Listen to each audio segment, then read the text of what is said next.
Hari ini, SK Muazzam Jaya bahkan buktikan siapa yang layak mengalas mandat Barisan Kepimpinan Muda bagi tahun 2026.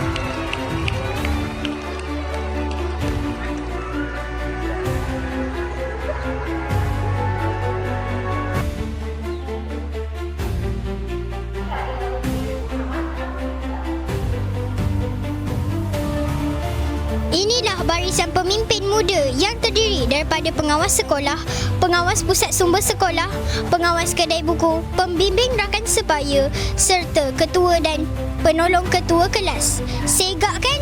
Bukan sekadar gaya, tapi misi mereka bermula hari ini.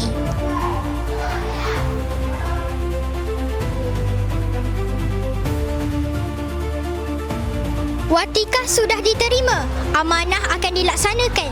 Sekarang, masanya untuk berhikmat.